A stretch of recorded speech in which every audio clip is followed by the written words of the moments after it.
Well, you know what? That is an opportunity that you can do as well. And in fact, I, in the last year, have been selling tea on Amazon and have had a lot of success with that and have really enjoyed that process.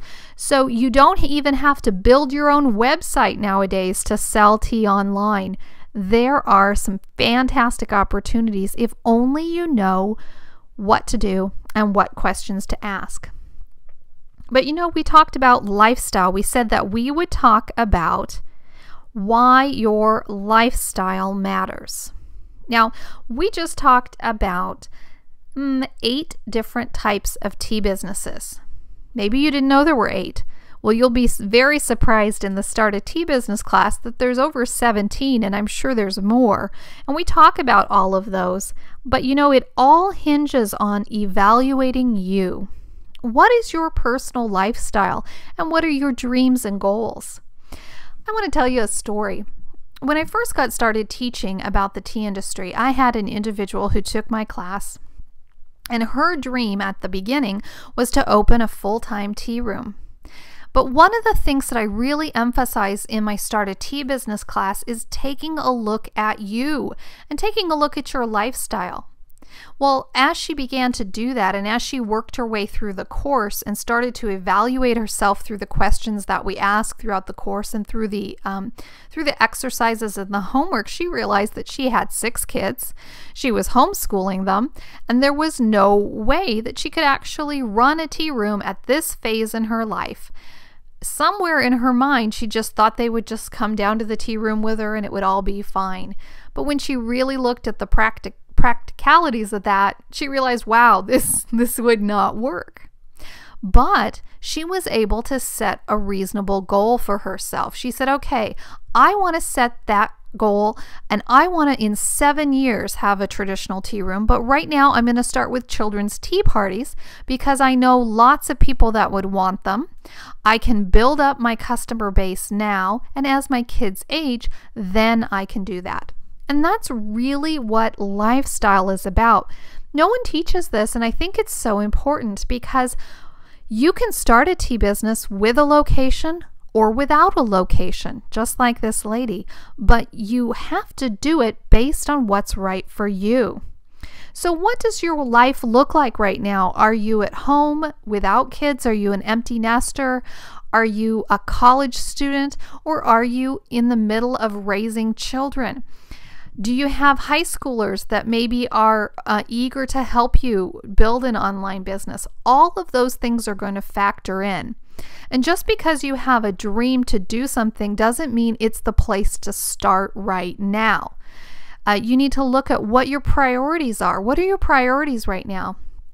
Maybe your priority is to be involved with your community. There's certain charities or certain organizations that are really important to you. Maybe your kid's school is really important to you.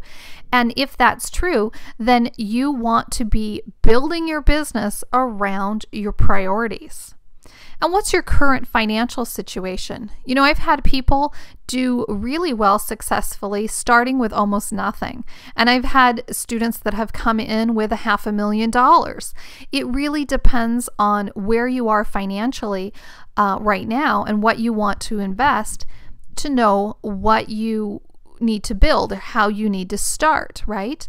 So obviously, if you have lots of financial resource, and you want a lifestyle where you are, in a shop every day, that's going to be more practical than for somebody that says, well, I have 2 kids, I'm home with them, they're little, and I have hardly any capital to start with.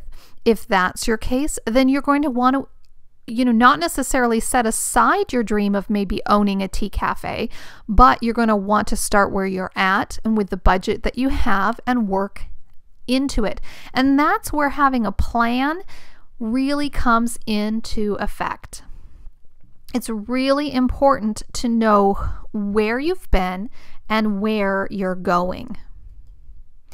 Now, there are top 10 things that I feel every tea business owner and every person that dreams of owning a tea business should know.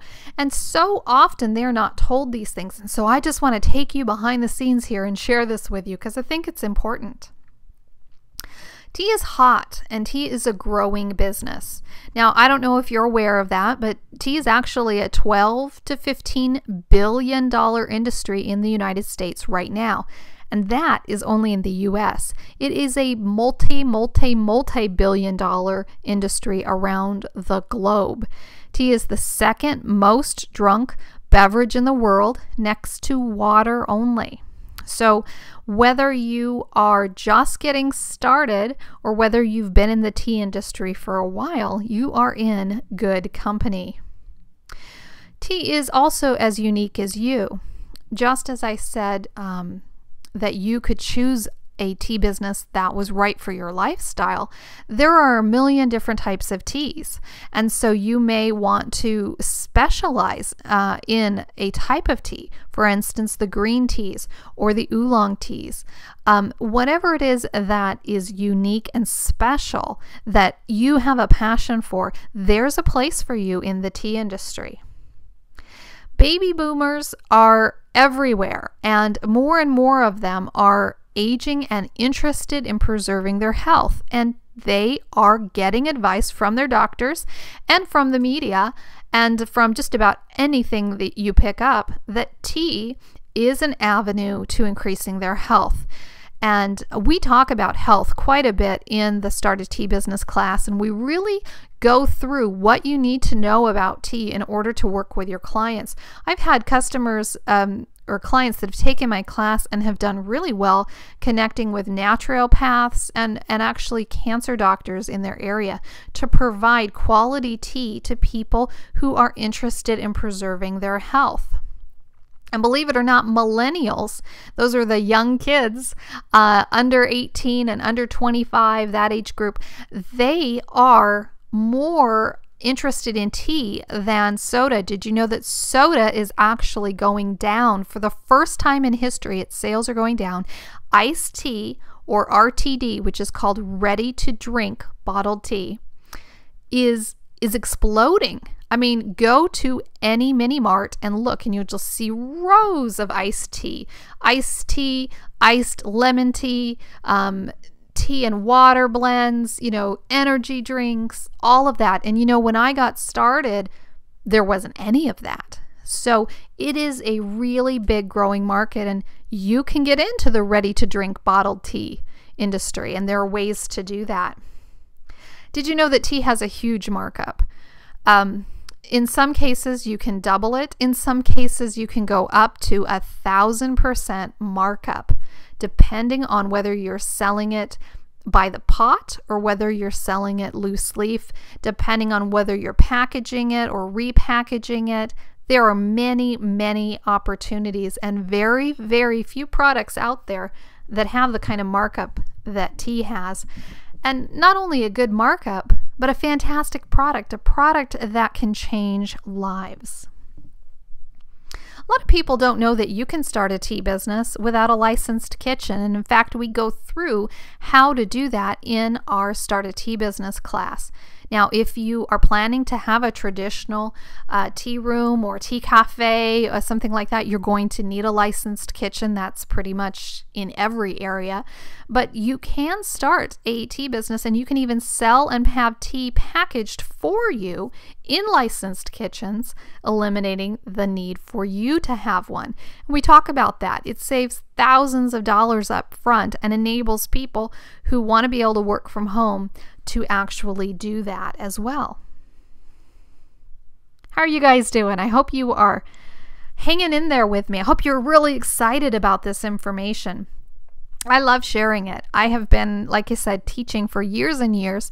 I had a tea room for 7 years myself before I started teaching full-time, and I learned a lot, and everything that I learned and everything that I experienced, I poured into the Start a Tea Business class. And one of the things I teach people is that you can start without a location. You don't have to have a retail location. You can work from home, and you do have opportunities online to do that, but you don't necessarily have to do it online. In fact, tea presentations, in-home tea presentations, is a big up-and-coming opportunity for people. You don't have to import the tea yourself. Lots of people think that they have to connect with companies overseas. Well, in fact, there's many established wholesalers that bring the tea over for you. You can buy it wholesale, you can package it yourself or have it packaged, and provide some of the freshest quality tea anyone in your region has ever seen. If they're just drinking things off the shelf, they don't know what fresh tea tastes like. And you can provide that, and you don't even have to leave home. You can also work around your own schedule. If you have weekends off, then there may be some time there. If you have evenings off, then there's time there. You don't have to have the traditional 9 to 5 open a shop. Lots of you may dream of that, but I just want to encourage you that regardless of where you are in your life, if you have a tea dream, you can do it. And last but not least, very few people talk about the fact that your tea business can make a difference in your community. You can get involved with running fundraisers for local charities that's important to you, or you can give back to charities by giving a percentage of your sales to things that make a difference. By being out there and by being connected, you can build a social business with a conscience. And these types of businesses are things that people are looking to support. So it's an exciting time to be in the tea industry. All right, so we talked about all of those different things. We've talked about